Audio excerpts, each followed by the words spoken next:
제가 이제 답변을 이렇게 드리곤 합니다. 저랑 저희 아이들은 지금 수학 교과 내용만 공부하는 것이 아니라 수학 관련의 여러 가지를 대비하고 있다라고 말씀드립니다. 그래서 제가 오늘 죄송합니다. 제가 오늘 왜 수학을 대비해야 되는지와 그 다음에 우리 아이들이랑 제가 어떻게 수학을 대비하고 있는지에 대해서 설명하고자 합니다. 자, 순서는 저에 대해서 말씀을 좀 드리고요. 두 번째로 수학 대비법이 필요한 이유에 대해서 말씀드릴 거고요. 세 번째, 그 다음에 저랑 저희 아이들이 하고 있는 대비법이 어떤 것인가 설명을 드릴 거고요. 그 다음에 네 번째는 저도 지금 참여하고 있는 0.1% 수학, CNC 0.1%의 수학의 차별성과 기대 효과에 대해서 말씀드리겠습니다.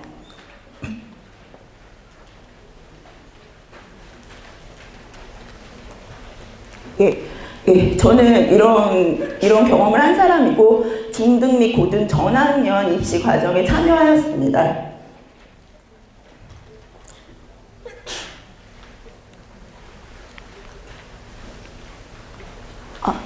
네, 수학을 왜 대비해야 되는가에 대해서 저도 계속 생각을 해봤는데 단 한 단어로 여러분에게 말씀드릴 수 있을 것 같습니다.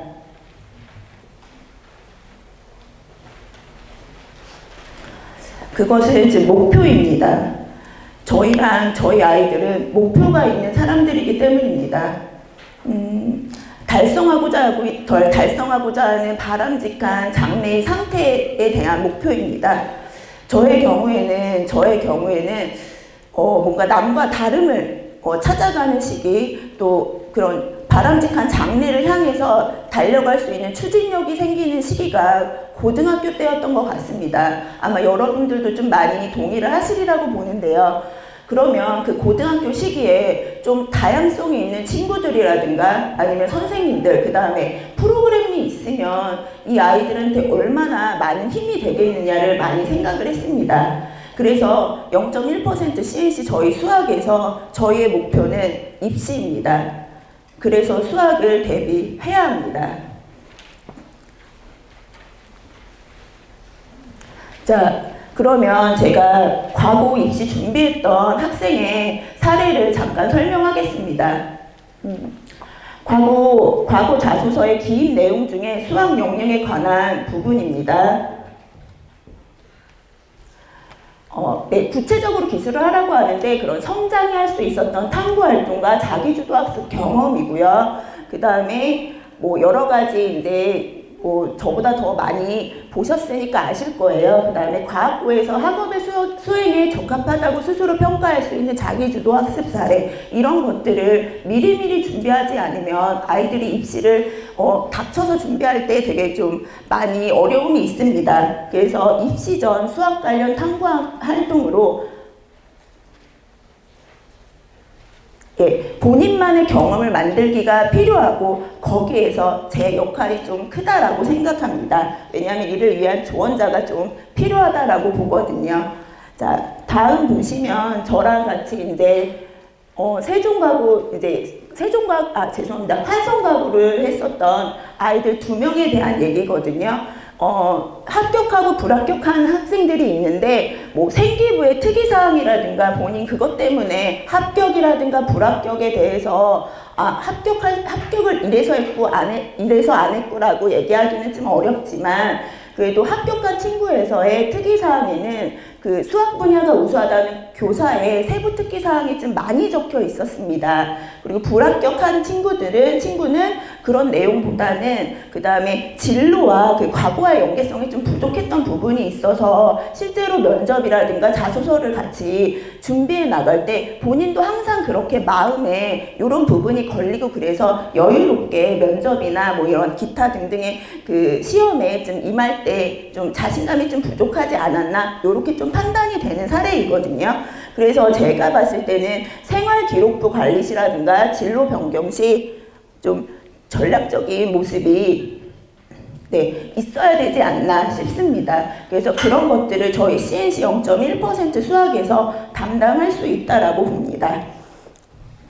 다음번은 저희 진짜 실제 학생이고요. 이 사례 같은 경우는 원래 저랑 민사고를 준비했던 친구입니다. 그래서 민사고를 준비했기 때문에 기본적으로 뭐 K모나 이런 것들은 좀 준비가 좀 미진했었던 부분이 있었거든요. 그런데 관련된 독서 같은 것들도 계속 필독서라든가 아니면 본인 뇌과학자가 꿈이었거든요. 그래서 뇌과학자에 관련되거나 아니면 다른 인문사회 아니면 과학이랑 연결된 수학 같은 관련 독서를 했었고, 그 다음에 이제 학교 선생님들이 이제 특이사항에다가 쓸 수 있을 때 저희가 좀 준비를 해서 계속 이런 식으로 좀 준비해가지고 미리미리 좀 생기부 관리를 했던 학생입니다. 중간에 7월에 갑자기 이제 과거로 이제 입시의 방향성을 틀면서 과거 자소서를 쓸 때 조금 어려움은 있었으나 기본적으로 본인이 관리를 하고 미리 대비를 했었기 때문에 수월하게 출석 면담까지 진행이 됐었고,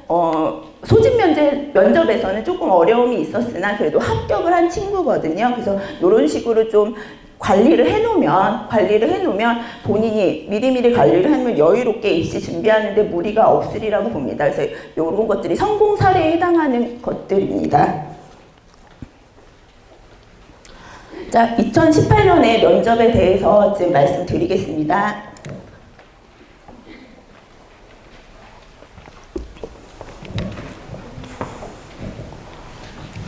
네, 세종 인천 과학예술영재학교 같은 경우에서는 이제 1차 그 서류평가 이후에 입시 영재성 경사고 그 다음에 입시 캠프 이렇게 진행이 되는데, 기본적으로 영재교를 준비하는 친구들은 KMO 수업을 저희 0.1% 수학이랑 같이 하기 때문에 영재성 경사에서도 조금 무리가 없었고요. 그 다음에 입시 캠프에서도 그렇게 특별하게 어려운 부분은 좀 없었던 것 같습니다. 그러나 좀 다뤄보지 않은 친구들이라고 한다 그러면 이렇게 바로바로 답을 찾아낸 거나 그 다음에 정확한 개념을 가지고 설명하는 데 좀 어려우니까 이런 것들을 저희랑 미리미리 대비하면 괜찮을 것 같습니다.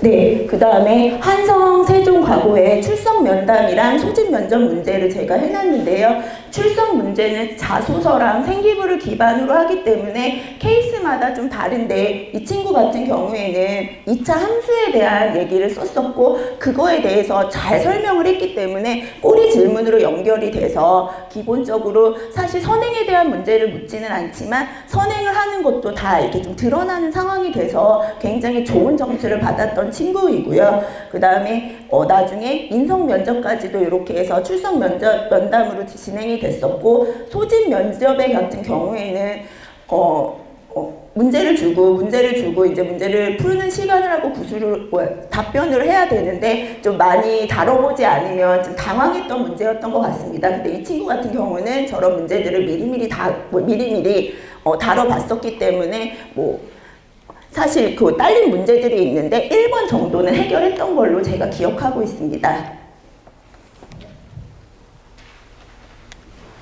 네.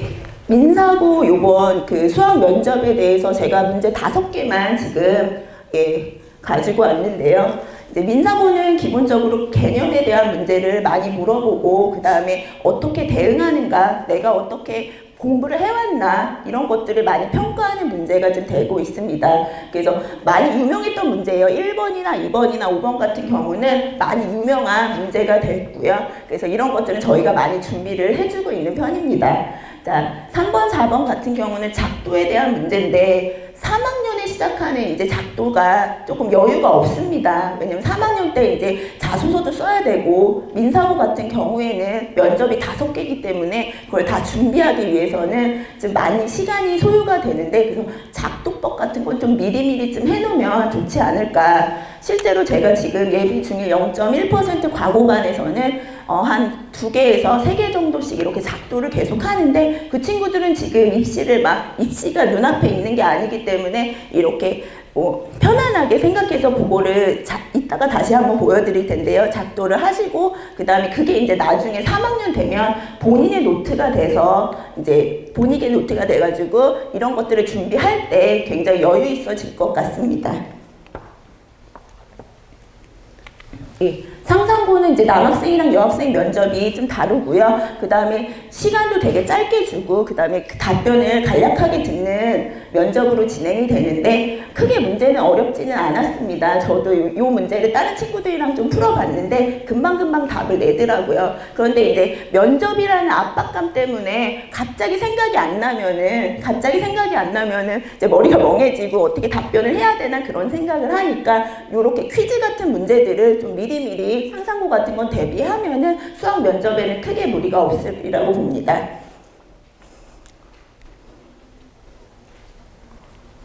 네, 그러면 현재 진짜 제가 진행하고 있는 우리 아이들과의 수학 대비법에 대해서 얘기하겠습니다. 네, 사진은 저기 2월 4일에 제가 모의 성대경시 이제 예비 중1 대상으로 20명이 같이 봤는데, 너무 제가 열심히 문제 푸는 게 귀여워서 제가 사진을 찍었고, 그래서 조금 동기부여할 수 있게 제가 한번 설명에 넣겠다고 하니까 아이들이 반응이 너무 좋아서 제가 이렇게 사진에 넣어봤습니다. 수업의 진행 과정은 굉장히 심플합니다. 중등심화 고등과정, 그 다음에 스팟실은 저희 CNC의 뭐 자랑일 수도 있고 아이들은 많이 힘들어하는데, 그래서 자기주도 학습을 스팟실에 가서 하실 거고요. 그 다음에 테스트 이렇게 진행은 하지만 좀 0.1% 가고반은 조금 다른 게 있어야 되지 않나 해서 제가 제 수업을 어떻게 진행하는지 뒤에 6가지로 좀 분리를 했거든요. 자, 첫 번째는 대수기하 증명 노트입니다. 실제로 지금 이거는 예비 중학교 1학년 반에서 지금 진행을 하는 과정이고요. 그래서 아까 얘기했듯이 민사고라든가 아니면 영재교에서 캠프에서 어떤 거를 정리를 증명하라든가 라고 했을 때 내가 직접 그려보고 그 다음에 얘기를 해보고 써보고 하는 것들은 가장 중요하고, 그거를 따로 시간 내서 할 수 없기 때문에 중학교 1학년부터 이렇게 본인의 노트를 만드는 거거든요. 그래서 첫 번째 거는 이제 유클리드 방법으로 피타고라스의 정리를 증명한 건데, 예. 대부분 한쪽 면만 증명하는데 저희는 전체적으로 다 증명을 해서 이게 왜 빗변의 제곱이 나머지 두 변의 제곱의 합인지 이런 것들을 좀 보여주고 있습니다.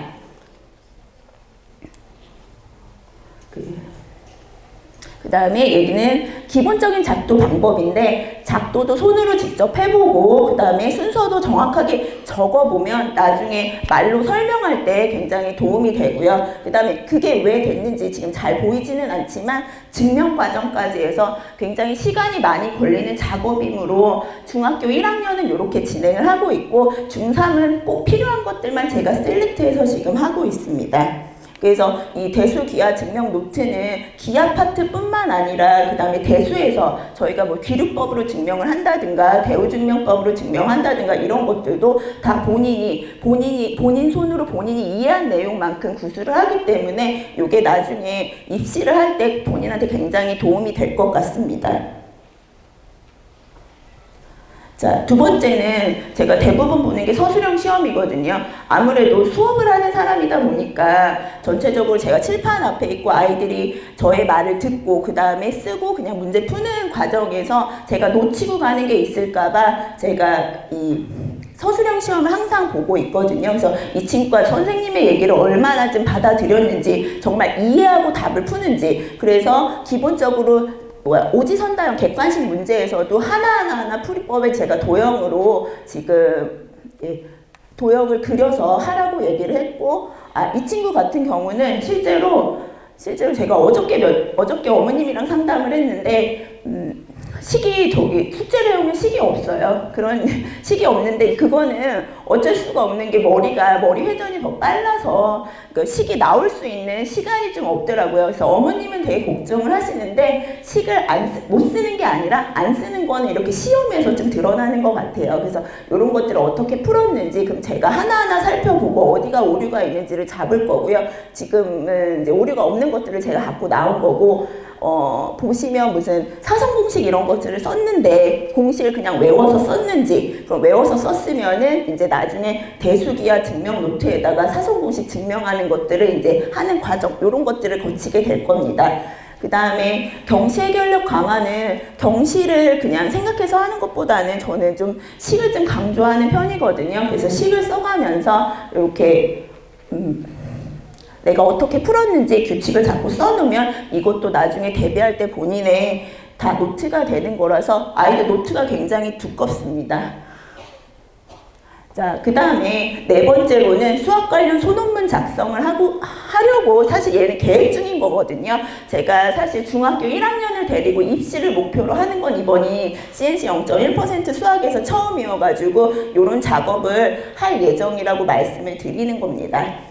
자, 그 다음에 다섯 번째는 지금 구술면접 동영상을 제가 찍고 그거를 캡처한 사진이거든요. 그래서 대부분 아이들이 1학년 같은 경우는 그렇게 많지는 않겠지만 3학년은 정확하게 판서하고 저한테 설명하고 제가 또 꼬리 질문하고 이런 과정을 거쳐가면서 본인의 수학적인 역량을 좀 강화시켜야 되고 또 전달력이라든가 또 판서를 하면서 설명할 때 본인이 정확하게 알지 못하면 전달하기가 좀 힘들거든요. 그래서 이런 과정을 계속 거치니까 시간이 사실 좀 많이 걸립니다.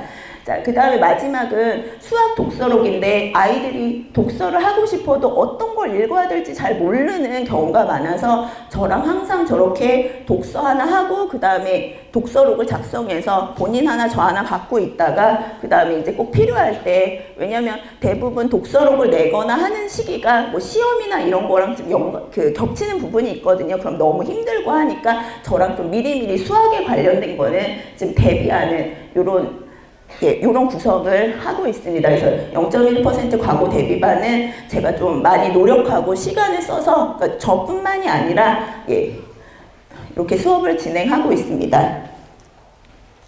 그래서 0.1% 과고반 커리큘럼은 이렇게 들어가고요. 제가 교재를 조금 많이 씁니다. 그래서 좀 시간이 항상 부족하고 좀 많이 필요하게 됩니다. 그래서 이렇게 됩니다.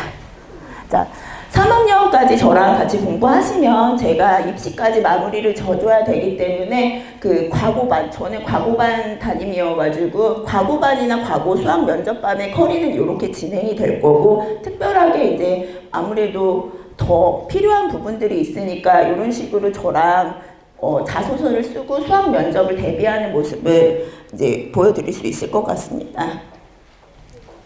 자, 과고 대비반이어서 근데 과고만 준비하는 건 아니고 아이들이 입시의 방향성이 좀 많이 바뀌거든요. 그래서 과고랑 그다음에 좀 수학 면접이 있는 상산이라든가 민사고는 제가 이렇게 준비를 해줄 수 있고 저희 CNC에서 준비를 해줄 수 있어서 제가 이렇게 입시 로드맵을 준비하였습니다. 자, 마지막으로 CNC 0.1% 수학의 차별성에 대해서 말씀드리겠습니다. 저희 CNC 0.1% 수학은 가장 중요한 게 철저한 레벨링입니다. 여러분들도 아시다시피 CNC 강사들이 강사 역량이 굉장히 풍부합니다. 아이랑 수업을 하고 나서 이 친구가 수학적 역량이 어떻게 되는지가 정확하게 판단이 내려지면 그거에 알맞는 반으로 이동을 또 저희는 좀 편하게 또 이동을 잘 시킵니다. 그런데 이 반에서 수업을 들을 수 있는 역량이 되지만 진도가 안 된다. 그런 거는 저희 CNC에서는 금방 해결할 수 있는 시스템이 좀 다 돼 있습니다. 그래서 최소의 시간도 있고 최소의 비용도 있고 해서 빠르게 수학 진도를 보강해서 같이 갈 수 있는 시스템이 0.1% 수학의 장점이라고 볼 수 있습니다. 자, 수학과 연계된 과학실험과 사회현상 해석학습이요. 융합적 사고를 할 수 있게 도와줄 수 있는 강사진이 굉장히 풍부한 거는 제가 장담할 수 있고 그 다음에 여러분도 다 아시리라 믿습니다. 자, 생기부 수학 분야 관리 부분이 있고요. 담당 강사 책임하에 독서 및 수학활동 조언. 다른 학원과 다르게 저희는 특별한 일이 없을 때 아이랑 3년 갈 수 있는 시스템입니다. 그렇기 때문에 제가 아이가 공부한 거, 아이가 책 읽은 거 이런 것들을 다 관리 감독할 수 있기 때문에 아주 제일 강점으로 보고 있습니다. 자, 각종 경시 대회 영재원 준비고요.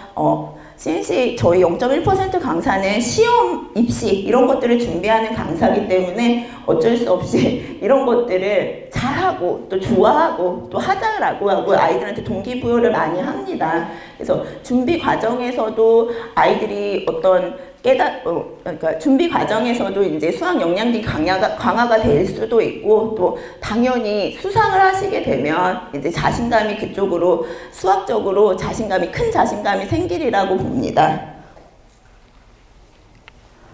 네, 그 다음에 적시에 필요한 강좌 개설 능력이요. 이거는 정말 CNC만에 있는 건데요. 우리 아이에게는 꼭 필요한데 개설이 안 되는 강의, 이거 CNC에서 마련해 드릴 수 있습니다. 그래서 CNC 0.1%는 다른 학원에서 하는 수업과는 많이 차별성이 있다라고 봅니다.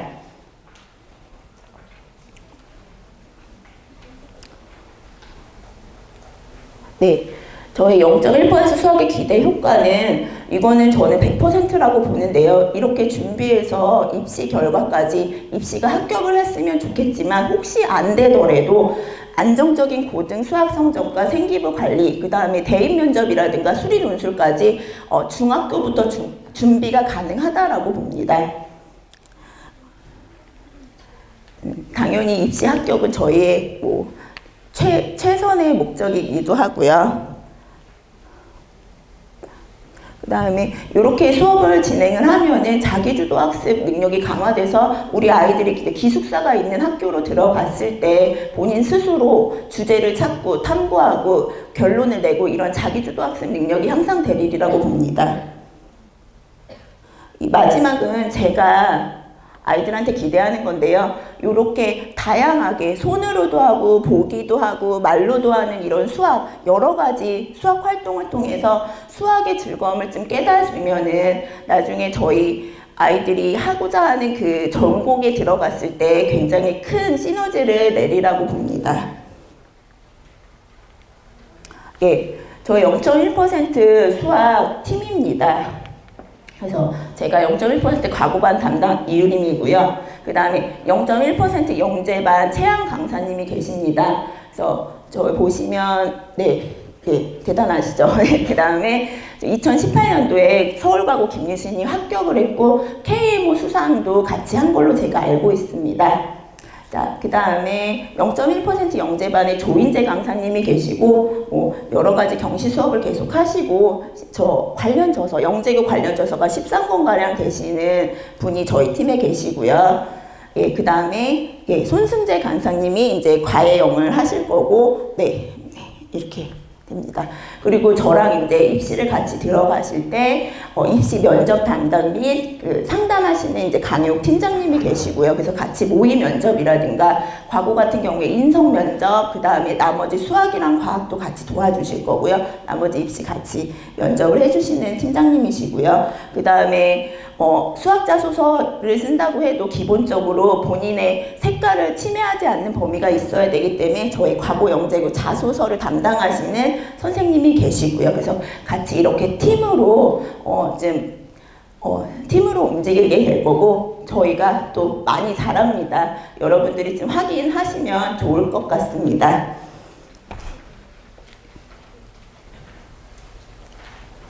네. 예, 여기까지고요. 예.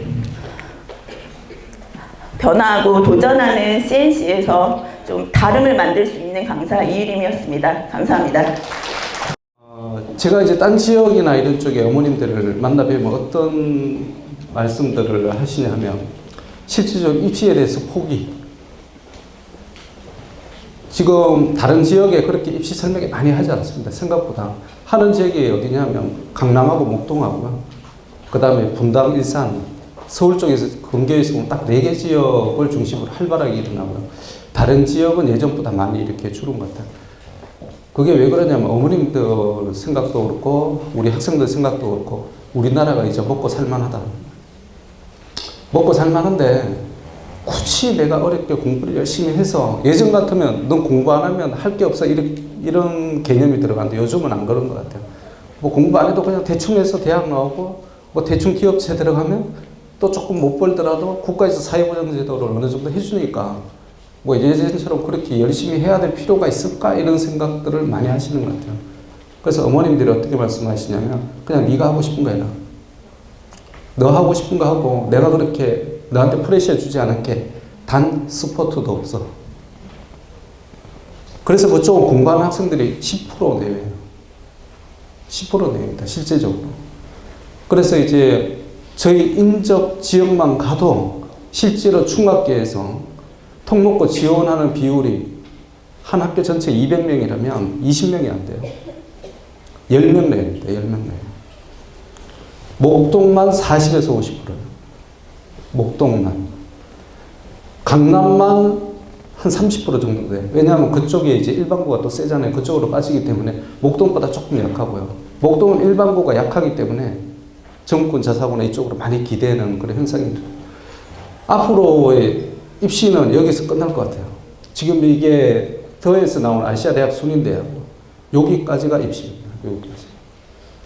그래서 요 밑에는 2022년부터는 입시라고 아마 부르지 않을 것 같아요. 그러니까 예를 들어서 내가 아주대학 가려고 공부를 그렇게, 죄송합니다. 아주대학 나오시는 분 계시대요. 제가 그냥 편의상 말씀드리는 거니까. 지방국립대학 가려고 그렇게 공부를 열심히 해. 그 다음에 수도권에 있는 모대학을 가려고 그렇게 공부를 열심히 해. 이건 이제 아니다.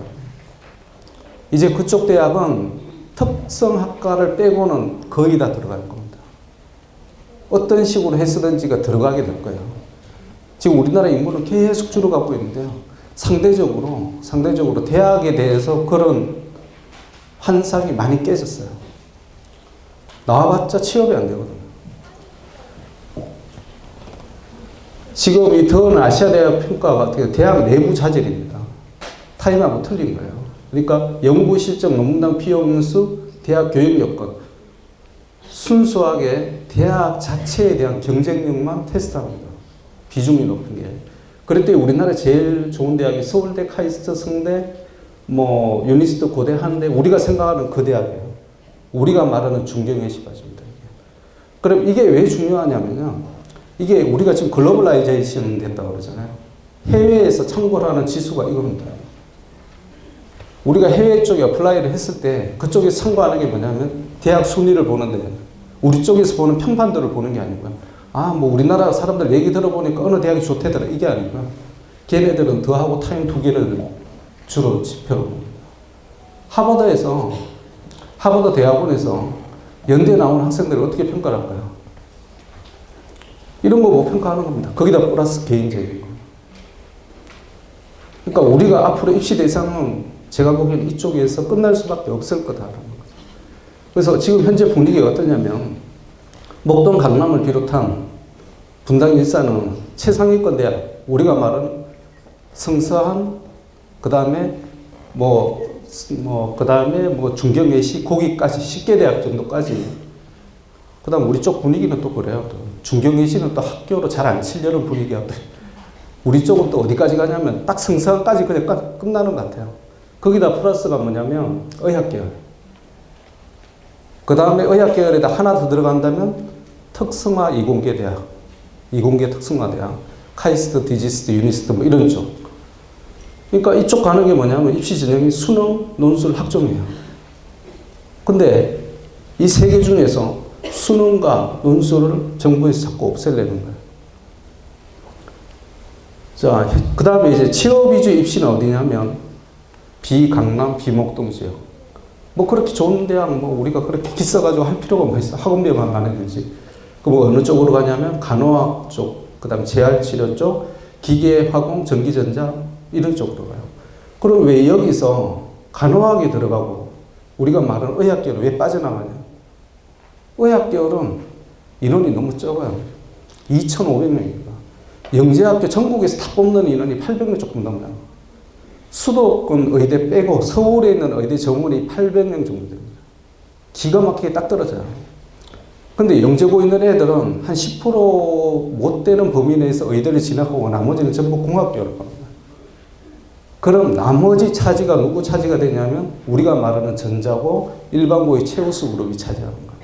그 자리를 치고 들어가는 거예요. 그래서 우리가 가고 영재고 공부를 하는 거예요.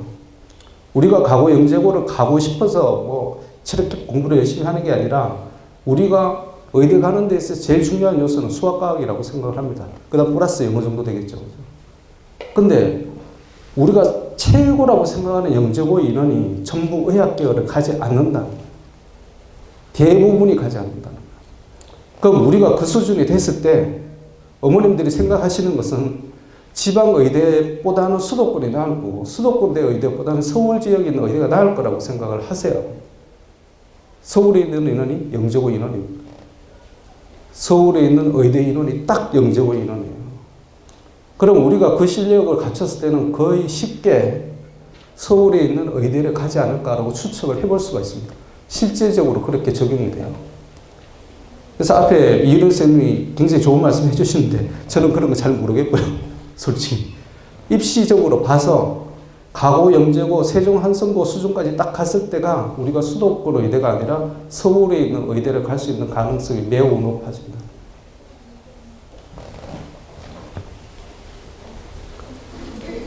이공계 최상위권은 7,698명인데요. 굉장히 많은 숫자인 것 같습니다. 제가 보기에는. 그래서 인문계가 항상 좀 억울해하는 거죠. 억울해해요. 왜냐하면 서울대, 연대, 고대, 성대, 서강대, 한대, 경영, 경제계열 다 합해봤자 2,000명이 안 돼요. 그런데 얘네들은 의, 치항, 그 다음 카이스트, 지스트, 디지스트, 유니스트 다 보면 7,600명이에요. 그러니까 이공계와는 이공계를 자꾸 그러는 게 뭐냐면 경쟁력이 인문계보다 한 3배 정도. 그러니까 최상위 기준으로 하면 경영 경제계열 기준으로 해도 이공계 들어가는 게 3배 정도 쉽다라는 거. 근데 문제는 뭐냐면 이 대학이 전부 다 수학과학을 잘해야 된다는 거예요. 제가 항상 그 컨설팅할 때 어머님한테 드리는 말씀이 우리가 5,000년 동안 선비 문화에 젖어 있는 이 DNA가 어떻게 지금 근대화된 게 1950년대부터 이제 6.25 전쟁이 일어나면서부터 됐는데 우리가 6, 70년 동안에 어떻게 갑자기 DNA가 5,000년 동안 있었던 게 싹 바뀌겠냐는 거죠. 선비 문화라는 건 굉장히 인문사회계열적이잖아요. 근데 그 DNA가 갑자기 5, 60년 동안에 전부 희한하게 이공계 DNA로 다 바뀐다? 굉장히 힘든 거예요. 그래서 제가 보기에는 왜 우리나라가 잘하는 분야가 있는데 왜 그 분야를 때려치고 공학 쪽만 계속 강조할까 그 생각을 해요. 우리나라가 지금 제일 경쟁력 있는 분야가 뭘까요? 디지털 콘텐츠거든요. 사실 제가 보면 세계 1위라고 얘기할 수 있는 게. 그 다음에 삼성전자 D램이고요. D램이 뭐냐면 한 명이 굉장히 반도체 설계에 대해서 획기적인 아이디어를 개발한 거예요. 한 명이. 그리고 나머지는 야간에 밥 먹듯이 하면서 달라붙은 거예요. 제가 보기에 한 명의 창조적인 사람이 있고 나머지는 그냥 일 열심히 하면 끝나는 거예요. 지금 문제는 이 한 명이 누가 되겠냐고 막 싸우는 거거든요. 근데 그러다 보니까 경쟁이 지쳐버린 거예요. 그러니까 어디로 가자고 생각하냐면 의학계열로 가자 이렇게 되는 거고요. 그 다음 디지털 콘텐츠가 한류 쪽이잖아요. 엔터테인먼트 쪽이죠.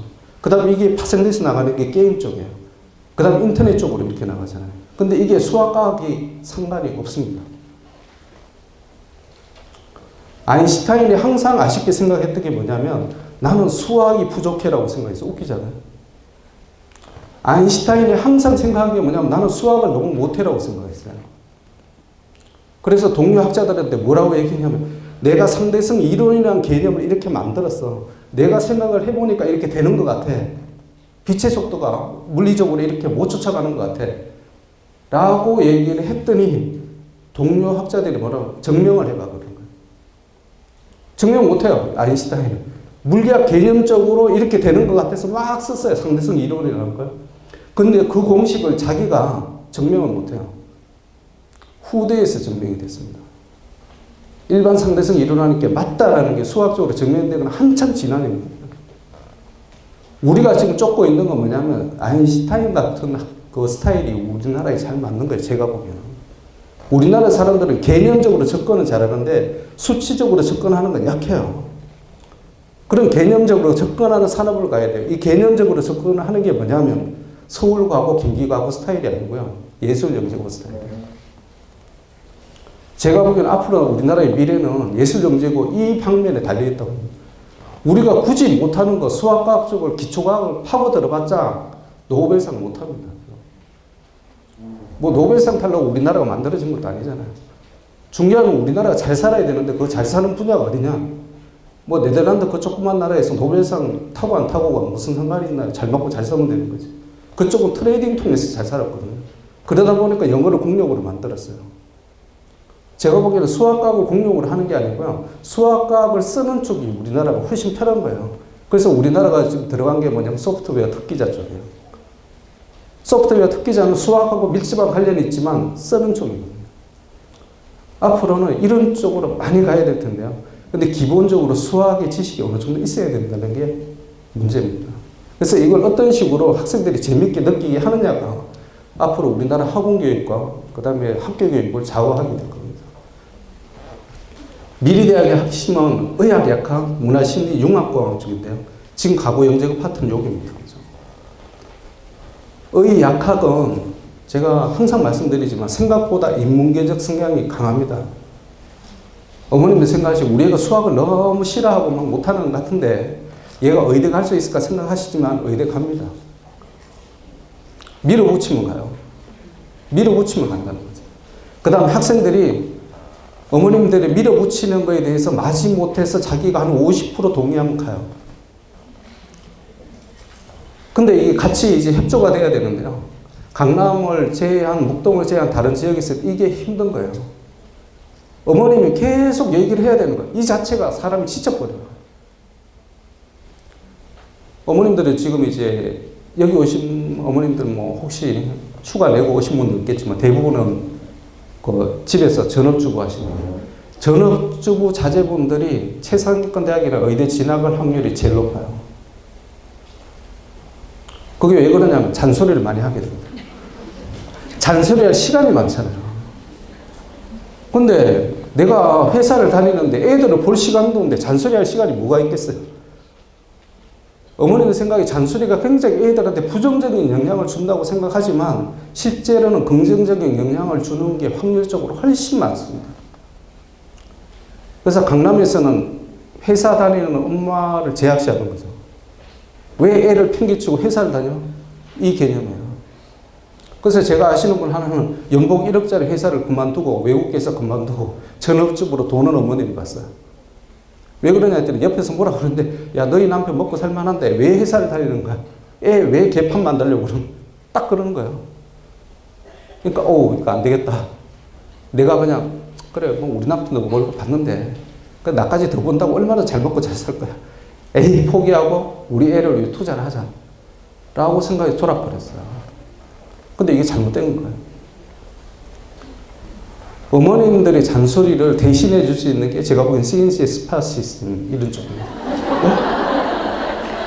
이게 어머님들하고는 별로 이렇게 막 가슴에 안 와닿겠지만 내가 직장을 다닌다고 생각이 없어. 누군가가 잔소리를 해야 되거든요. 잔소리를 해야 되는데 누가 해줄 거냐라는 거죠. 학교 선생님이 해주시나요? 안 해주잖아요. 학원 선생님이 해요. 왜? 얘가 돈이니까. 얘가 나가면 내 페이가 주는 거예요. 그럼 어떻게 했든지 얘를 해야 되잖아요. 근데 하다 보면 관계 형성이 돼요. 이 과정을 2년, 3년 하다 보면 학원 선생님하고 애들하고 묘한 관계가 형성이 돼요. 틀림없이 돈으로 처음에 시작한 관계 같은데 나중이면 돈을 약간 뛰어넘는 거예요. 그래서 학생들이 예를 들면 서울대나 연대나 고대나 자기 원하는 대학 아니면 민사고나 상상고에 이렇게 들어가고 나면 인사하러 오는 데가 학교 선생님 쪽이 아니라 학원 선생님한테 오는 거예요. 나중에 어머님들한테 애들이 틀림없이 와서 고맙다는 인사할 거예요. 왜? 내가 이렇게 되도록 잔소리를 옆에서 해줬으니까.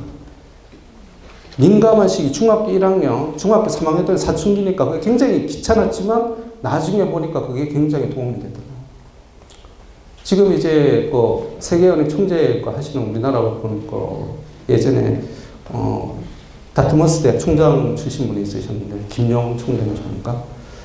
그분이 이제 대학교를 이렇게 옛날 브라운 대학인가 그쪽 동부 쪽에 학교를 다니셨어요. 근데 인문학 쪽이에요. 그래서 여름 방학 때 아빠가 집을 데리고 오려고 차를 몰고 거기 가서 이렇게 데리고 왔어요. 그래서 나중에 이제 물었어요. 너 졸업하고 전공을 뭘 할래? 아빠가 물었어요. 그랬더니 김영춘 총재가 제일 하고 싶었던 게 인문사회학 쪽이었어요. 그래서 아빠 나 철학을 하고 싶어요. 철학 석박사 과정을 하고 싶어요. 아버지가 바로 길 옆에다 차 탁 세우고 철학할 것 같으면 너 차에서 내려. 그러가. 야, 네가 에이시안 계통의 2세인데 에이시안 계통의 1.5세대나 2세대가 철학을 해서 어떻게 밥 먹고 살 거고 어떻게 이쪽에서 리스펙트 받을 거야 라고 얘기했어요. 네가 현실을 무시하고 그렇게 갈 것 같으면 나는 너한테 지원 못 해준다. 크게 깨달음을 받고 내가 이렇게 하다가 걸어가야 되겠구나라고 생각을 하시고 하버드에 들어갔어요. 의대를 갔습니다. 의대를 전문의 자격증 따고 의대를 졸업하고 나서 철학을 다시 했어요. 그래서 그분이 박사학위가 3개인가 뭐 이렇게. 이게 우리나라 DNA인 것 같아요. 그러니까 어머님들이 애들 보면 함부로 하고 싶으시겠지만 사실은 얘네들도 하라는 대로 하고 싶은 속성이 있어요. 근데 그 멍석을 깔아줘야 됩니다. 할 수 있는 정당한 근거를 대야지 무작정적으로 하라 그러면 애들이 안 쫓아옵니다. 할 수 있는 변명거리를 줘야 돼요. 고교별 서울대 진학 실적은 지금 이제 특이한 상황이 뭐냐면 명덕예고가 많이 올라왔더라. 작년에 명덕예고 죽 썼잖아요. 근데 그게 뭐냐면 처음으로 이제 기숙사를 딱 오픈을 했더니 3학년 애들이 MT 온 것 같은 거예요. 와, 평소에 집에서 다니다가 그냥 애들하고 너무 재밌는 거야. 4일 1실이니까 그냥 계속 고3 애들이 공부는 안 하고 그 시간 동안 계속 애들하고 노닥노닥거려. 그 정시에서 완전히 확 2년차가 되니까 성적이 많이 올라오더라고요. 그러니까 인천 하늘고는 앞으로도 계속 봐야 되는데 인천 하늘고는 제가 보기에는 의대 진학 실적이나 어디를 보더라도 최상위권이에요. 거의 하나고에 육박을 하는데요. 왜냐하면 시스템 자체를 민사, 하나, 하늘이 3개가 똑같습니다. 운영하는 시스템이. 똑같은데 하늘은 인원수가 적다는 게 문제예요. 그래서 우리 쪽이 전국 인원 25명밖에 배정을 안 되기 때문에 굉장히 고민들 많이 하시는데요. 그런데 25명 중에 목동이 제가 보기엔 반 이상 될 거예요. 다른 쪽에서 그렇게 하늘고 지원 많이 안 합니다. 요즘 와서 강남 쪽에서 하늘고 좀 생각을 하는데 인원이 너무 적다 보니까 생각을 잘 못해요. 사실은 하늘고 쪽을 생각을 좀 해보셔도 될 것 같다라는 생각을 하는데 인천 쪽으로 집을 옮길까라는 분도 계시는데 그건 제가 좀 선뜻 말씀드리기 힘든 것 같아요. 이제 중요한 거는 서울대 수시라는 개념입니다. 수시 정시 합해서 가는 게 아니라요. 의학계를 제외하고는 수시 쪽의 합격 인원이 어떻게 되나 이걸 제일 눈여겨보셔야 될 것 같아요. 인천 하늘고 11명이 실제적으로 인천 지역 진영 그 다음에 전국 선발 다 해봤자 50명 정도 되는데 그 중에서 11명 정도가 들어갑니다. 현역으로. 그러니까 이게 굉장히 뛰어난 거고요. 그 다음에 세종과학예술영재가 올해 첫 졸업생인데요. 작년에 재수생 없죠. 뭐 이쪽은 정시도 안 가니까.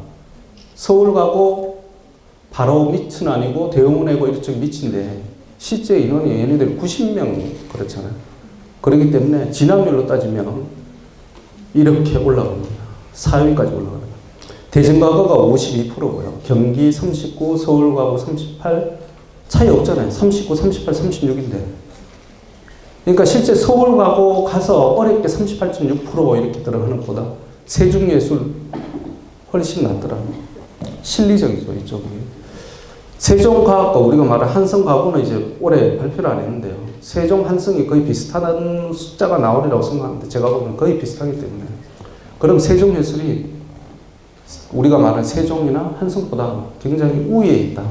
세종과학과 24%는 하나고 수준이에요. 딱 하나고 수준입니다.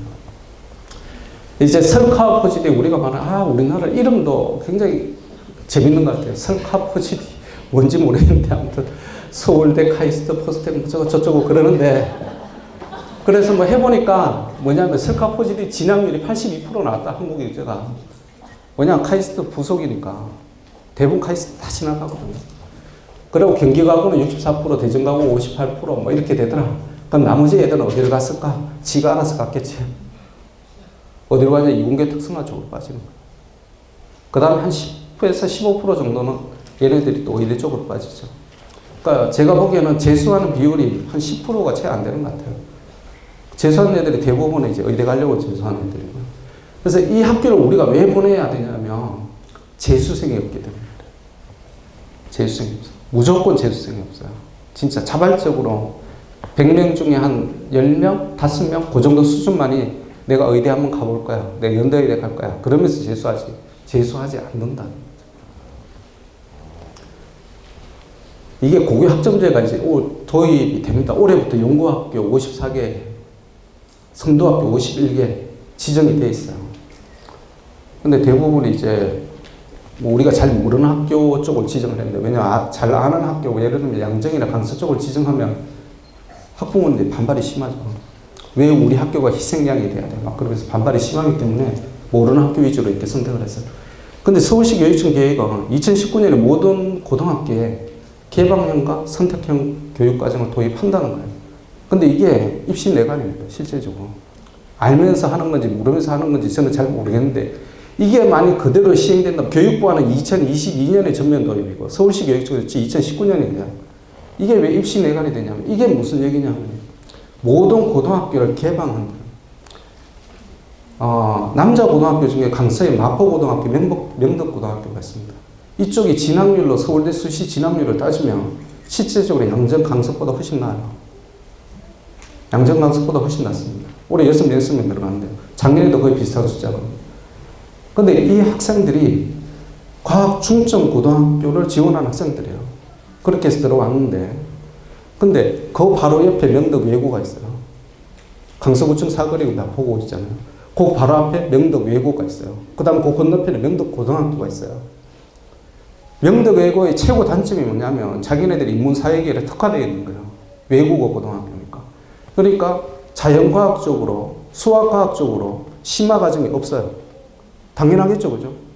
외국어 쪽에 심화 과정이 있어요. 영미문학 1, 2. 그 다음 국제경제에 의해, 국제정치에 의해 1, 2 이렇게 들어가 있어요. 인문사회계 쪽은 심화 과정이 잘 짜여져 있는데 왜 이공계로 못 가냐면 이공계로 갈 수 있는 과목이 없어요.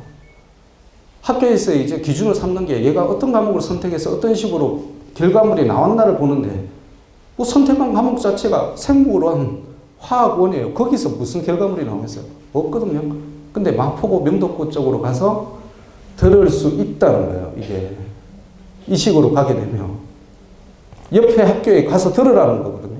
거점 학교를 딱 지정을 해놓고 너희 과정이 없지? 그럼 옆에 가서 들어. 그러면 정부에서 이걸 막으려면 어떻게 되냐면 특목고에서는 옆에 과정을 가서 수강을 하면 안 된다고 막아야 돼요. 그럼 이게 교육선택 기본권에 위배돼요. 헌법소원 대상이 돼버려요. 제가 보기엔 서울시 교육청이나 교육부에서 함부로 하기 힘들어져요. 굉장히 머리가 복잡해져요. 그렇게 되면. 그러면 우리 명덕외고 입장에 생각해보면 인문계열 심화 과정이 쫙 설치되어 있어요. 옆에 마포구나 명덕구로 가니까 걔네들이 수학 과정이 심화 과정이 쫙 설치되어 있어. 그럼 여기서 알짜배기 듣고 옆에 가서 알짜배기 수학과학을 또 듣는 거야. 그래서 융합으로 해서 ICT를 지원했어요. ICT 관련 학과를 지원했어요. 그럼 얘가 떨어질까요? 붙을까요? 신목고에서 똑같은 식으로 학생이 지원했어요. 명덕외고에서 지원했어요. 서울공대에서 보기에 명덕외고는 외국어 고등학교 지원했으니까 떨어뜨려야 되겠다고 생각을 할까요? ICT는 영어 많이 씁니다. 창의력이 필요해요. 상상력이 필요하고. 안 떨어뜨리죠. 똑같은 기준에서 바라보게 됩니다. 그러면 우리가 외고를 그렇게, 이게 지금까지 막 그래도 외고 인기가 계속 낮아졌던 이유가 뭐냐면 인문사회계에 집중되어 있으니까. 근데 지금의 트렌드는 이공적으로 가 있잖아요. 근데 다시 살아날 가능성이 생긴다. 불씨가 생긴다는 거죠. 그래서 이 고교 학점제가 생각보다 저는 굉장히 이상적인 아니라고 생각하고 이렇게 돼야 된다고 생각하는데, 우리나라 현실적인 입시를 보면 이게 내관이 될 가능성도 있다. 어떻게 될지 모르죠. 그래서 이거 보고 명덕외고를 내가 이공계니까 지원해야 되겠다고 생각을 하시는 건 아직 아닌 것 같아요.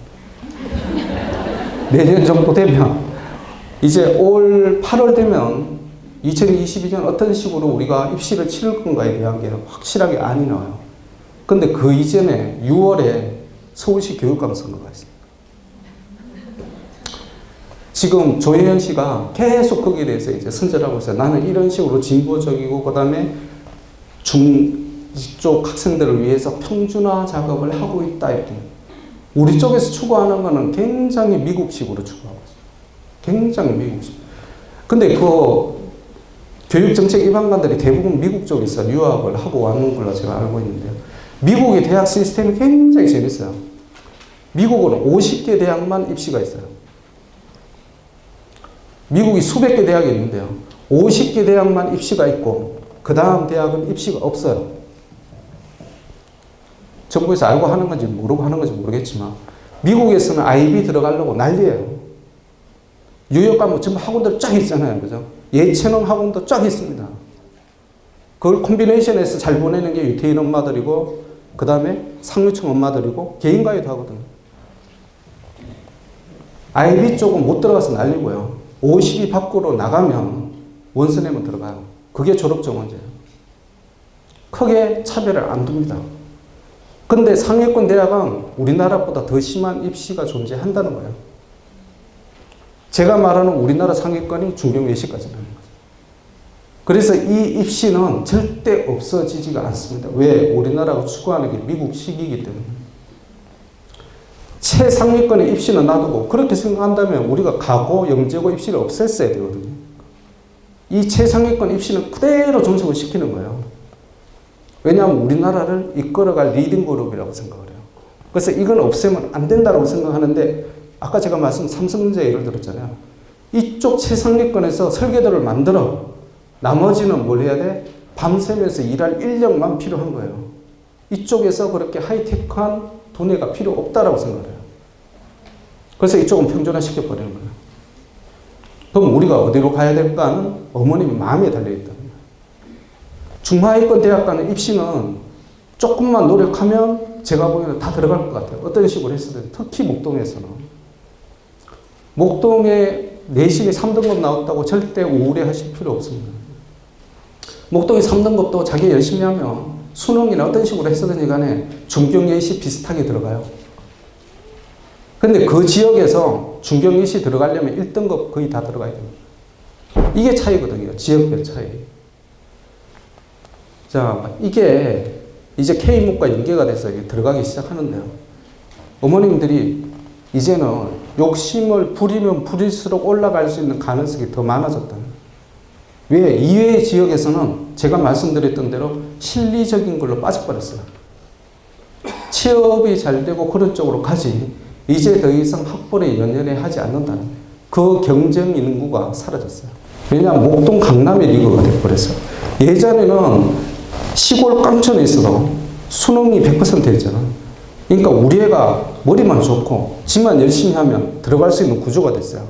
왜? 수능이라는 것 자체가 옛날에 논술 시험 전형이 아니었거든요. 그러니까 지만 열심히 하면 어느 정도까지 근접을 해요.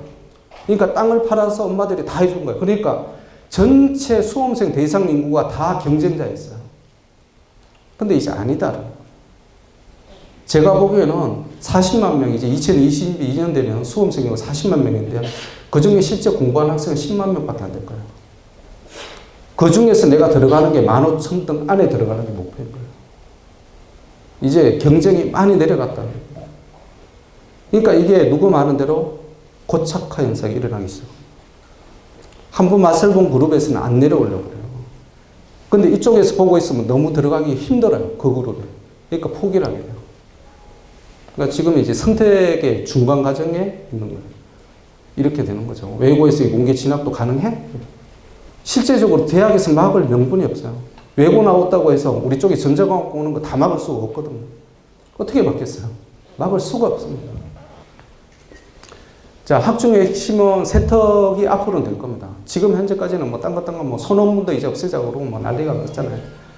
동아리 활동 이 학생이 K대 의생명공학과 진학을 했는데 내신 평균 2.3인데 2.3이 못 들어갈 거라고 생각을 했어요. 근데 들어갔다는 거죠, 문제는. 그럼 얘가 어떤 식으로 했냐. 동아리 활동 중 해부 실험을 도맡아 계획하고 실행하고, 그 다음에 영어 2에서 세특이 나왔다. 어떻게? Darwin, the origin of species. 라는 영어 지문을 선정해서 공부했다라고 영어 선생님이 친절하게 써주셨어요. 이럴 수가. 내가. 아니, 영어 선생님 미쳤나? 아니, 영어 책도 아니고 영어 지문을 선정해서 공부를 했대요. 영어 지문? 이거 하나 나와 있는 거? 이거 갖고 무슨 공부할 재료가 돼요.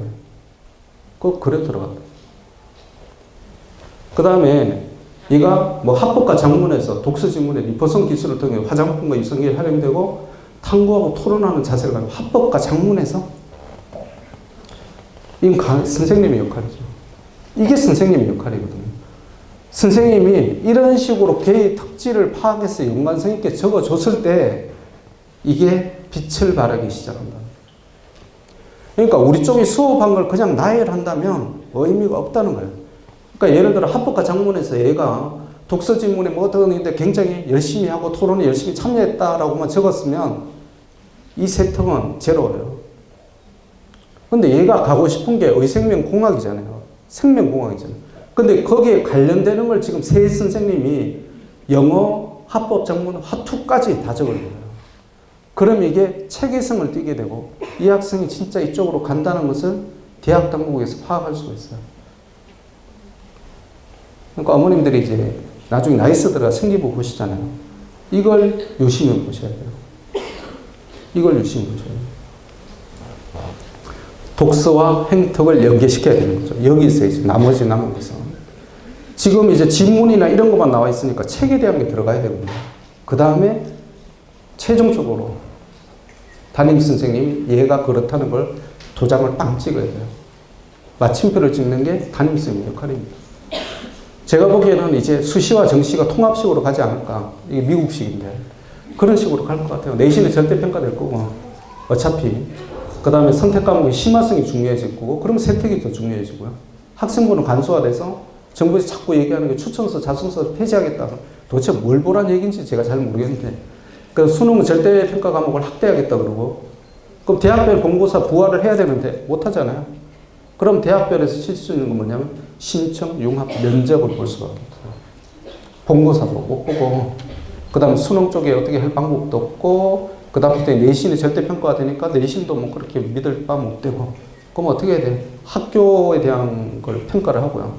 그 다음에 개인별로 평가를 들어가야죠. 이게 이제 교과 면접형인데요. 최상위권 대학의 자연계, 이게 고대 융합인재 쪽입니다. 이런 식으로 문제가 나요. 이게 서울 가고가 아니라 이제 한성 가고형 문제가 나오는 거죠. 왜 그러냐면 서울 가고는 필기 시험을 볼 수가 있어요. 그러니까 문제 자체가 완전히 틀린 거죠. 근데 한성 가고, 세종 가고는 시험을 못 봐요. 면접으로 보잖아요. 그러니까 유사형이 이런 식으로 가게 됩니다. 대학 쪽으로 올라가게 되는 겁니다.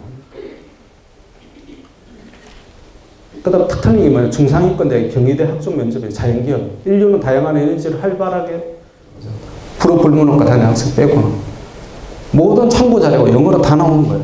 근데 그 참고 자료를 소화를 못하면 내가 창의성이 발달될 영역이 없어지는 거예요. 카이스트 올해 일반 지정 면접이 어떻게 되냐면 수학도 문제 나오고요. 과학도 문제 나오고 영어도 문제가 나왔어요.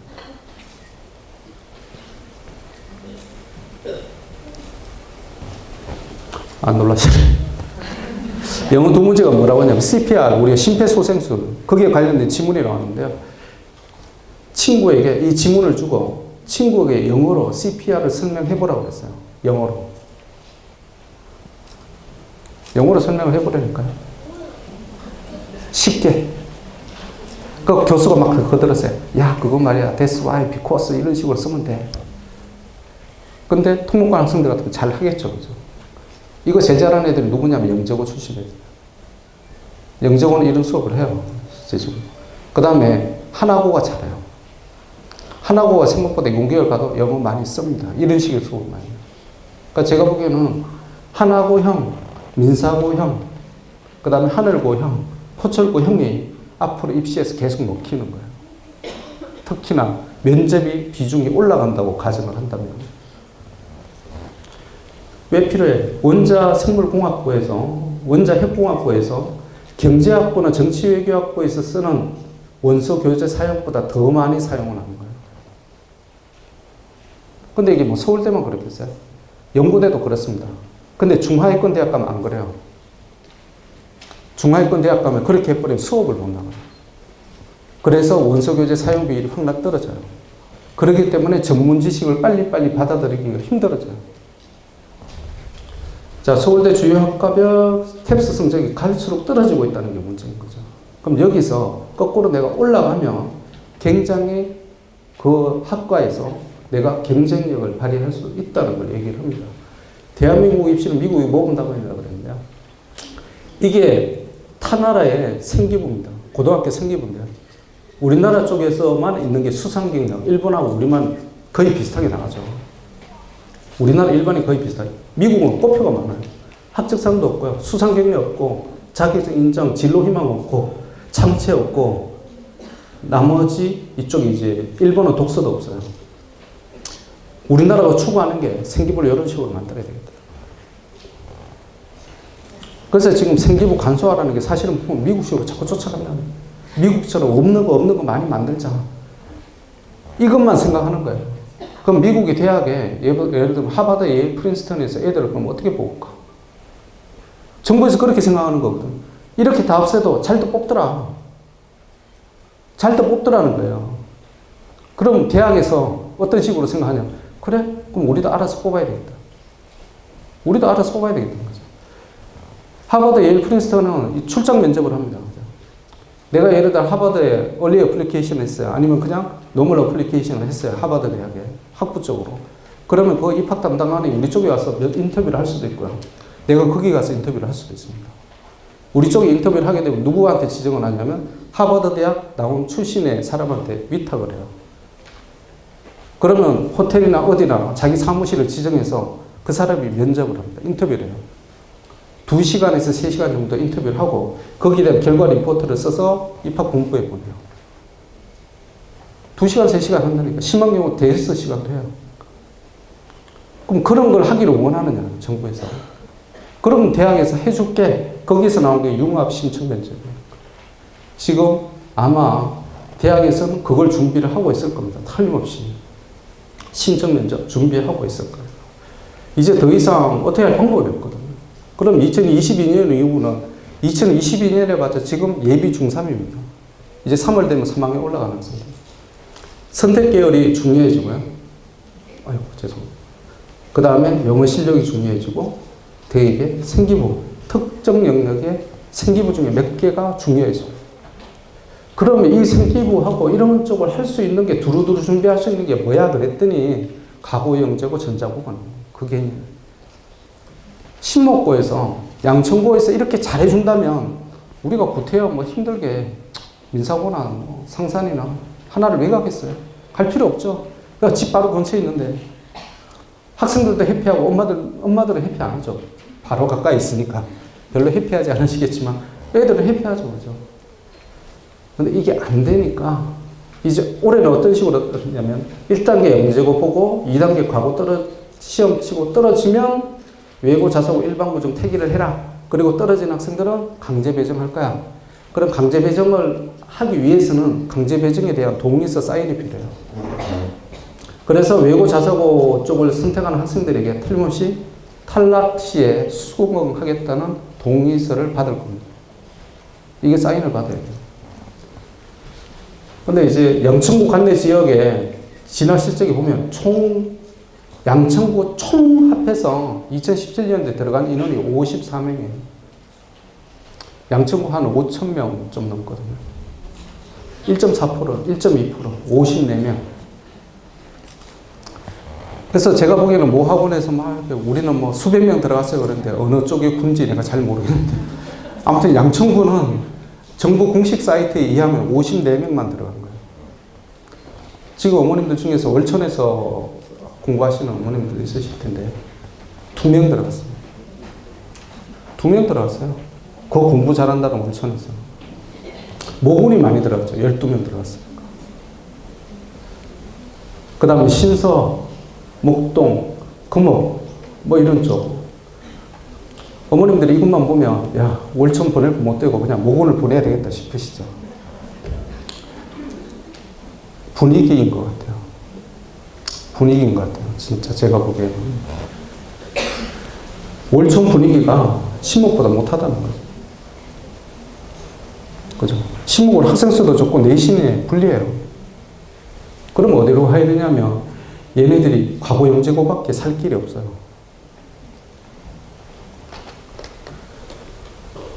자, 아무튼 특목자사고 합격생을 이제 경우의 수를 한번 케이스로 따져보겠습니다. 한 200명 정도 나오거든요. 그러니까 외고까지 다 했을 때. 그러면 양천구 소재의 고등학교 빈자리가 200석이 생긴다는 얘기예요. 예를 들면 내가 하나고 시험을 잘 떨어졌어. 근데 붙은 애들이 누구냐면 하나고부터 시작해서 대원외고까지 그 다음에 서울 과고까지 다 그러니까 200자리가 빈 거예요. 양천구에. 그러면 첫째 케이스가 뭐냐면 타지 학생이 목동의 일반고를 우선 지원할 경우예요.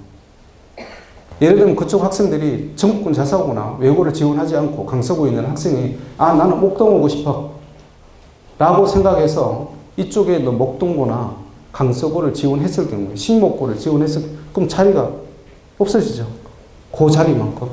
그럼 올 수 있는 경우의 수가 어떻게 되냐면 그 학생들 중에서 자신 있는 학생들만 오게 돼요. 제가 말씀드렸죠. 10%의 애들이 입시를 생각한다. 그쪽의 지역 애들이. 근데 10% 중에서 다 오지 않는다는 거예요. 그 중에서 약 1, 2% 정도만 움직일 거예요. 그럼 실제로 이쪽에서 차는 것은 20에서 30석 정도만 차게 됩니다. 그러면 그 나머지 지역은 어떻게 되냐면 나머지 180명 쪽은 목동에서 갖고 가는 거고요. 재수 없는 20명이 어디로 가게 되냐면 강서구에 있는 애들하고 서로 자리를 맞바꾸는 거예요. 어머님들이 저는 이 개인적인 의견인데요. 우리 집이 목동 여기에 있어요. 7단지에 있어요. 근데 서울시에서 강제적으로 얘는 첫째로 목동을 보내면 안 돼 라고 생각을 해야 됩니다. 지금 우리 신문에서 나오는 언론 쪽에서 나오는 식으로 그대로 해석을 하자면 왜냐하면 그렇게 되면 전국군 자사고를 다 보낼 거기 때문에 전국군 자사고를 시험 쳐서 떨어지면 내가 험한 꼴을 당한다는 걸 인식을 시켜야 돼요. 그럼 어떻게 되냐면 인위적으로 컴퓨터 프로그램을 조정을 해서 선발 그 프로그램을 조정을 해서 목동 쪽이라고 쓴 주소지의 학생들은 목동 인접 지역에 절대 못 가도록 블록을 시켜버려야 돼요. 그러고 나서 어디부터 배정을 받기 시작하냐면 예를 들면 버스 30분 이외의 지역부터 배정을 하기 시작하는 거예요. 그럼 어디서부터? 도봉구에서부터. 거기서부터 차곡차곡 내려오기 시작하게 그렇게 만들어야 돼요. 강남에서 따지면 목동으로 배정을 시키는 거예요. 근데 이게 가능할까요? 왜 그렇게 인위적으로 할 필요가 없죠? 자기 있는 지역부터 우선 채우고 나가면 자연스럽게 끝나게 됐어요. 강남 목동은. 왜냐하면 타 지역의 학생들이 이쪽으로 내가 오겠다고 하는 학생들이 10% 미만이에요. 10% 정도는 내가 인접 지역에 갈 수 있어요. 목동 쪽으로 따지면 강서구, 영동포구. 제일 심한 경우 마포구까지. 마포구로까지. 근데 거기 가면 내가 뭐 잘못되나? 진짜 운이 좋아서 마포나 명덕을 가면 로또 맞았다 생각하시면 돼요. 여기서 마포 명덕 가라고 제가 이제 권하면 아무도 안 가실 거예요. 그죠? 거기는 20등 안에 들어가면 거의 서울대 연구대 갑니다. 무조건 서울대 연구대를 가는데 문계열적으로 과학중점고등학교이기 때문에 이쪽에서 20등 맞아도 물론 가겠죠. 근데 거기에서 가는 게 훨씬 편하게 가요. 실제적으로. 자, 그러니까 제가 지금 말씀드리고 싶은 요지는 뭐냐면 그렇게 사실은 정부에서 원하는 대로 가지는 않을 것 같다라는 게 제 의견입니다. 이건 제 개인적인 의견인데요. 앞으로 봐야 되겠지만 논리적으로 봐서는 그렇게 되는 게 더 힘들 것 같아요. 영재고 과학과 입학 전형에서 이렇게 되는데요. 아까 말씀 많이 들으셨죠? 영재고의 틀린 점은 뭐냐? 필기시험입니다. 필기시험. 이걸로서 결정이 다 된다. 여기서 2배수를 뽑으면 돼요. 3차 캠퍼에서는 2배수 뽑은 애 중에 가려내는 작업만 해요.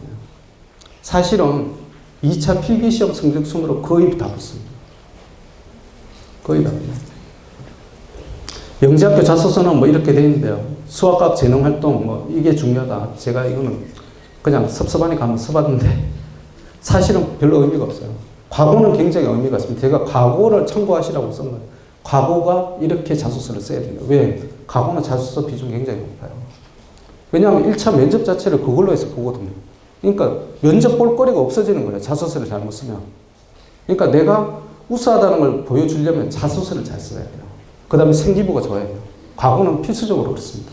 그런데 영재고는 2차 시험 필기를 봐요. 그렇기 때문에 서류가 필요가 없어요. 실제적으로. 여러분 아시겠지만 영재고는 중학교 1학년 학생들도 시험을 볼 수가 있습니다. 근데 중학교 1학년 학생이 5월에 시험 볼 생기부가 뭐가 있나요? 근데 그걸 보고 어떻게 떨어뜨리겠어요? 생기부는 비중 제로라는 얘기예요. 자소서죠. 떨어뜨릴 수 있다면 자소서 정도죠. 자소서에 보니까 문법도 개판이고 얘가 무슨 말을 쓰는지 개발 세발 썼어. 그럼 탈락시키겠죠. 근데 그렇지 않은 경우에 중학교 1학년에 시험 볼 수 있다고 해놓고 나서는 야, 너는 생기부가 별 그거 없으니까 내가 탈락시킬게. 말이 되는 얘기인가요? 논리적으로 안 되는 얘기입니다. 타학생보다 우수한 예를 써야 된다. 이게 그 얘기고요. 영재성 검사가 5월 20일 동일자로 시험 치러질 거게 될 거다. 소개가 789명인데 뭐 경쟁률은 뭐 항상 높습니다. 올해도 여전히 더 높을 거라고 생각해요. 특히나 세종이나 인천 쪽은 더 몰릴 것 같아요. 세종예술영재가 우리식으로 말하면 가성비가 높은 거예요. 야, 서울 가고 경기 가고 한다. 그거 생난리 안 쳐도 들어갔는데 서울공대 가는 건 더 쉬워. 그 다음 앞으로 융합 쪽을 생각하면 거기가 더 맞을 것 같아요. 딱 그거거든요.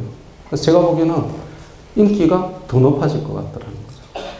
자, 이게 영재학교 단계별 통과 인원인데요. 어떤 식으로 되어 있냐면 서울과학부는 영재성이 있다고 여겨지는 자 전원을 다 합격시켜요. 영재성이 있다고 느껴지는 게 어떤 걸 느껴지는지 잘 모르겠지만. 그 다음에 대구과학부도 영재성이 있다고 느껴지는 애들 전혀. 그 다음에 한국과학은 1000명, 세종과는 영재성 700명이네요. 근데 뭐 광주과학부도 그렇죠. 뽑는 인원이 70명인가 그런데 700명이에요. 그러니까 10배수까지 뽑아주겠다는 얘기죠. 그러니까 실질적으로 다 붙는다는 얘기예요. 실질적으로. 1차는 겁낼 게 없다. 근데 2차가 이제 겁나는 거죠. 이제 과학예술공정고등학교는 아까 수학에 대해서 말씀을 다들 들으셨으니까 제가 이제 과학 쪽을 혹시 궁금해 하실까봐. 작년에 어떤 식으로 나왔냐면 1교시에는 수학, 그 다음 과학, 기초 이런 문제가 나왔고 2교시는 창의 융합형 수학과학이 나왔고요. 3교시가 재미있었는데 인문수학 예술평가라고 그래서 에세이 쓰는 게 나왔어요. 그래서 어머님들이 에세이 쓰는 거에 대해서 굉장히 겁내시는데 올해는 안 바뀔 것 같고요. 그 다음 이런 형태가 다시 나오지는 않을 겁니다. 근데 그렇더라도 나온다 그래도 이게 사실은 수학과학을 내가 굉장히 못 봤는데 이걸 만점을 맞았어. 그런다고 합격은 안 된다. 이걸 내가 어중간하게 봤는데 이것도 개판이야. 그럼 떨어집니다. 그런데 내가 수학과학을 잘 봤어. 근데 이걸 좀 못 봤다고 해서 떨어뜨리진 않는다는 거야. 참고사항으로 들어간다는 거야. 자, 물리는 중등심화, 고등물리, 중등심화학, 중등교과, 중등심화. 제가 보여드리는 게 이게 왜 그러냐면 이게 서울과학고하고 경기과학고하고 세종예술영재하고 틀린 점입니다. 과학예술공정고의 화학, 물리 시험입니다. 작년에 나왔던 시험 문제거든요. 이런 식으로 나왔거든요. 이건 한성 세종과하고 융합 문제입니다. 건식사우나 섭식사우나 다시 한번 보여드릴게요. 요건 필기시험 형태로 나온 거죠. 당연히 필기시험을 보니까 이렇게 나오는 거하고 한성 세종과하고는 이런 식으로 돌려서 나옵니다. 그 차이점을 제가 보여드리죠.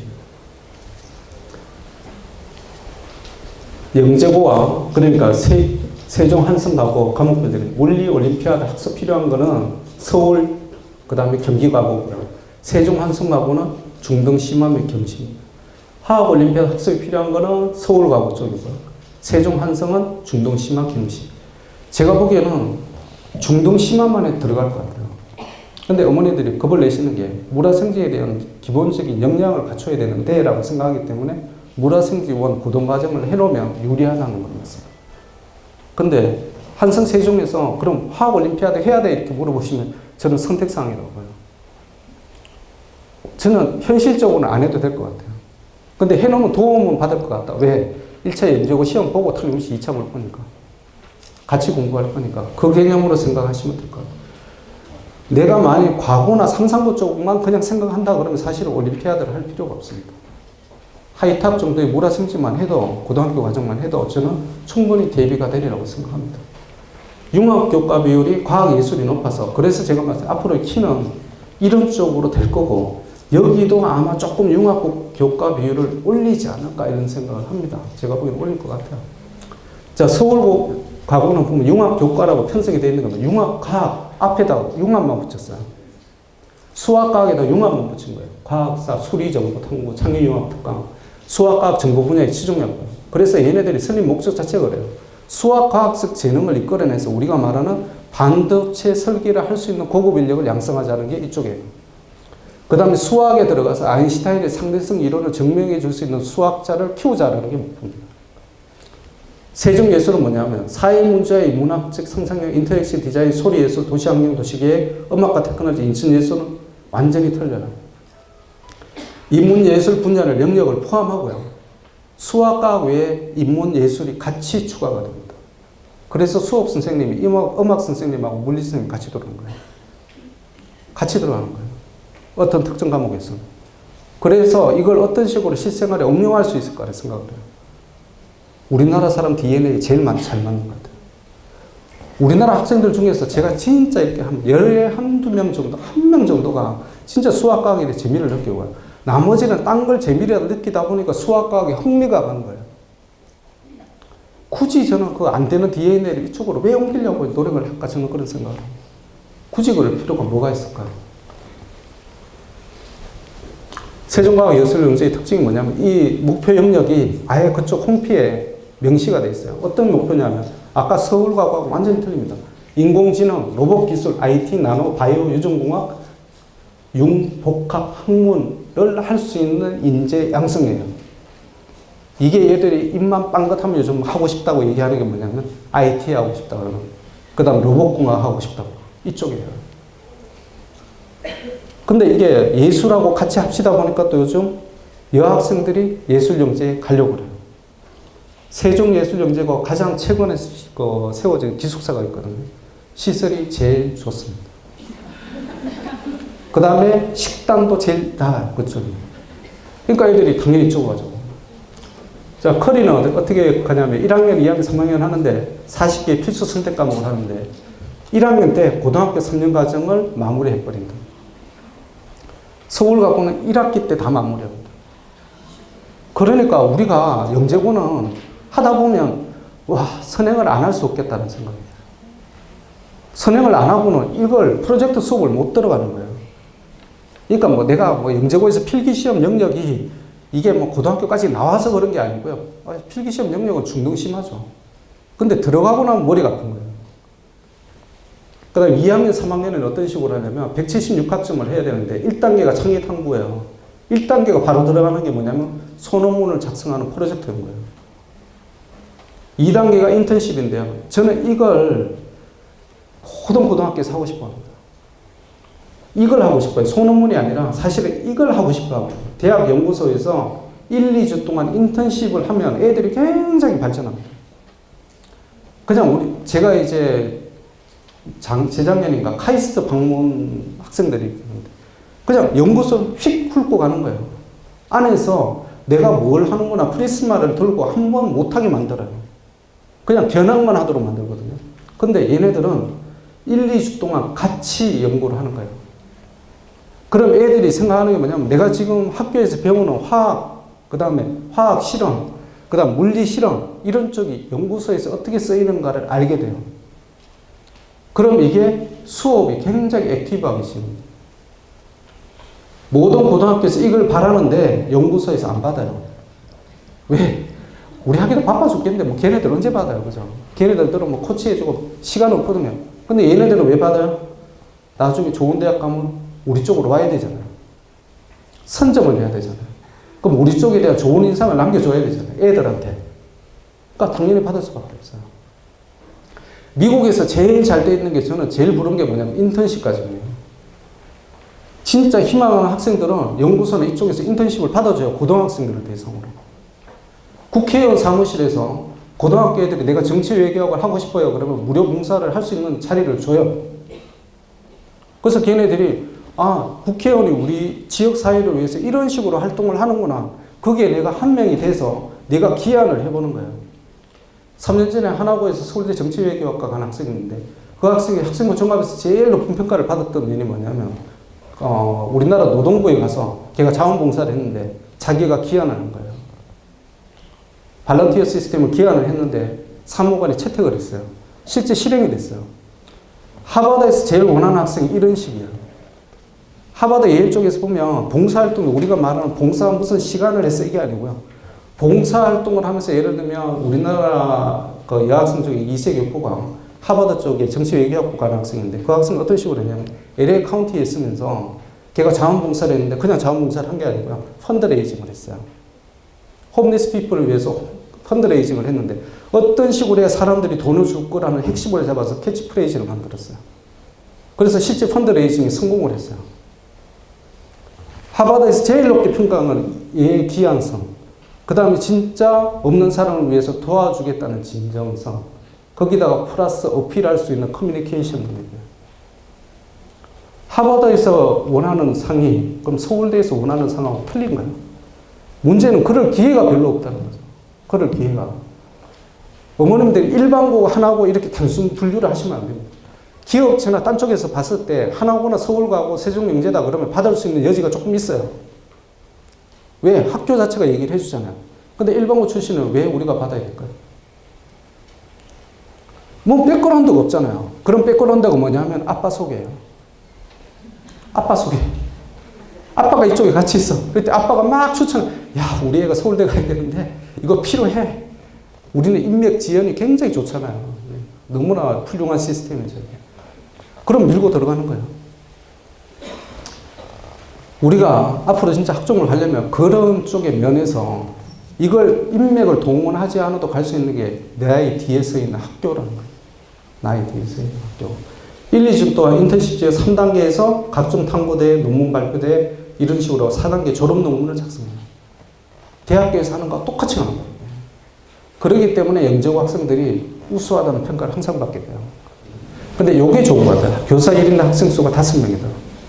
그 다음 교장 교감은 아닌데요. 교사 36명 중 34명이 석박사학위 소유자. 물론 이게 뭐 중요하진 않지만 아무튼 뭐 그런 거 있고. 그 다음 시설이 굉장히 좋아요. 인천 지금 이제 시설비 때문에 말이 많죠. 투자를 더 해야 된다 말했는데 세종은 이제 투자를 거의 끝냈는데요. 3D 프린트, 주사형, 전자현미경 수십억 원을 투자해서 첨단 기기실을 만들었어요. 그 다음에 스팀 콜로키움이라고 해서 알쓸 신작 형태인데요. 이건 서울가고에서도 합니다. 실제적으로 융합형 토론대회를 해요. 2, 3주 한목걸로 전문가를 초빙했는데 예를 들면 뇌과학 교수와 재즈 피아니스트가 함께 나와서 토크쇼 형식으로 진행하는 융합 특강이에요. 이게 예술고의 특징입니다. 서울가고 같으면 뇌과학 교수가 진행하는 융합 특강이에요. 근데 이쪽은 하나가 더 붙어요. 재즈 피아니스트가 같이. 그 다음 1인 2기가 아니라 여기는 1인 3기다는 거예요. 창의적 디자인, 그 다음에 음악 수업이 필수다. 그래서 여학생들이 세종예술을 좋아합니다. 실제적으로. 근데 어머님들이 좋아하시는 분야는 이거죠. 학비. 수업료, 기숙사, 급식비 다 포함해서 연간 681만 원. 그러니까 한 달에 50만 원이면 모든 걱정, 고민, 근심 다 해결되고 학교에서 입시 카운셀링까지 다 해주고 그 다음 밥도 다 먹여주고 휴대폰 다 뺏어서 집에 전화도 못하게 만들어주고 우리나라 최고의 메리트 있는 학교가 영재고인 건 틀림없습니다. 너무 싼 거예요. 이게. 너무 싸요. 이게 하나고를 딱 들어가면 월 200만 원이 들어가는 거예요. 하나고 딱 월 200 들어가요. 심한 게 250까지 들어가겠죠. 왜냐하면 이게 뭐 학기나 아니면 그 방학 때 이렇게 해외 뭐 이렇게 가는 게 있거든요. 그 프로그램 지원은 그만큼 돈이 또 더 들어가는 거죠. 그래서 공식적으로 거의 돈 들어가는 게 월 200 들어가요. 인사도 200 들어가고. 그 다음에 내가 어머님들한테 컴플레인 많이 받는 게 외고 좋다고 그래서 외고 갔더니 돈이 왜 이렇게 많이 들어가요? 제가 지금 말씀드릴게요. 명덕 외고도 150에서 200 들어가요. 왜냐면 기숙사비가 그렇습니다. 150에서 200 들어갑니다. 대부분 그 정도 들어가거든요. 근데 이쪽은 월에 50으로 땡이에요.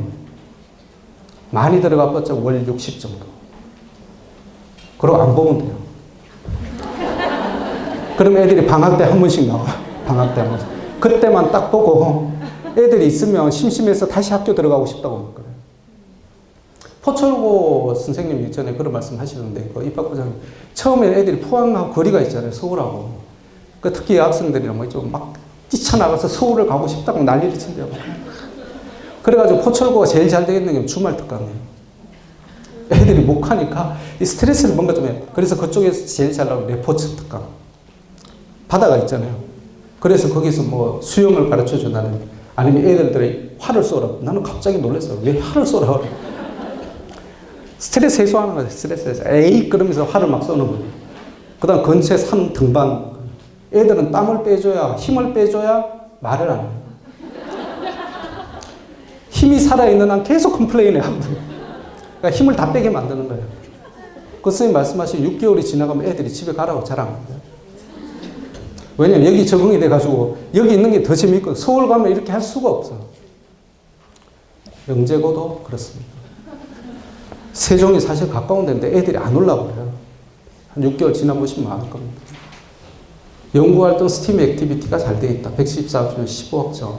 그 다음 창체가 200시간 이상 들어가니까 당연히 잘 되어 있는 거죠. 그 다음 세종과학예술영재고 일과표입니다. 일과표는 어느 학교나 탑시타더라고요. 하나보다 이렇게 보면 12시에 땡기거든요. 근데 12시 자는 애가 없다라는 거죠. 문제는 12시에 안 된다는 거죠. 이건 뭐 그냥 형식적이고 애들이 제일 좋아하는 건 요거죠. 7시 기상이다. 모 학교가 6시 반 기상인가 뭐. 그렇게 해서 애들이 막 입이 이만큼 나와가지고 우리는 왜 6시 반에 일어나요? 막 난리 치는데 이쪽은 7시. 그 다음에 12시 되면 잔다. 근데 실제로 안 잔다. 자지 말라고 그래서 안 자는 게 아니라 애들이 노트북 들고 뭔가 딴짓을 막 해요. 재밌으니까. 그 다음에 영어과 PT 기준, 플레이스먼트 테스트인데요. 이게 뭐냐면 플레이스먼트 테스트를 공인 성적을 냅니다. 영어는 화학, 물리는 시험을 봐야 되고요. 그쪽에서 선생님이 출제하는 시험에 합격을 해야 되고 PT는 공인 성적을 내면 예를 들면 탭스 860, 토익 910, 토플 100을 내면 PT 과목은 통과자는 요 시간에 다른 걸 할 수가 있어요. 애들이 영어 수업 받는 시간에 나는 딴짓을 할 수 있는 거예요. 그러면 이 토플 100이 뭐냐면 통목관 중상위 레벨. 요 정도 되면 하더라. 그래서 옛날에는 영재고 애들이 우리 학원에 한 7, 8월 되면 영어를 배우러 왔었어요. 그래서 한 4, 5개월을 바짝 영어를 해요. 집중적으로 영어를 하면 애들이 영어 실력이 외국 가는 애들 수준 이상으로 가요. 근데 언제부턴가 애들이 잘 안 오더라. 근데 이제 다시 오기 시작합니다. 왜? 세종예술영재가 나오면서 생각보다 영어 많이 써있거든요. 그 다음에 이런 걸 해놓으면 굉장히 유리해요. 그러니까 애들이 오기 시작하는 거죠. 따놓고 미리 들어요. 따놓고. 그 다음에 올해 만약에 합격하시게 되면 CNC 보내서 이거 하시는 게 유리해요. 이거 하는 게 유리해요. 토론 수업, 그 다음에 공인 같이, 토플이 그런 거잖아요. 같이 하는 게 유리해요. 자, 세종과학부 수학평가 선택 문제는 뭐냐면 90%가 집필평가라는 거예요. 세종과학부는. 한성도 그렇고요. 그 다음에 세종 똑같은 예술고인데 이름은 세종 똑같은데 틀리는 거예요. 집필평가가 50%밖에 안 돼요. 나머지는 수행, 과제물입니다. 이게 한성가구와 그 다음에 세종예술, 인천예술이 틀린 점입니다. 이쪽. 지금까지 아무튼 이런 시간에 오셔서 들어주셔서 감사하고요. 다음 달에는 이제 전북권 자사고 민사나 하나고 이쪽에 대해서 제가 말씀을 드리도록 하겠습니다. 와주셔서 감사합니다.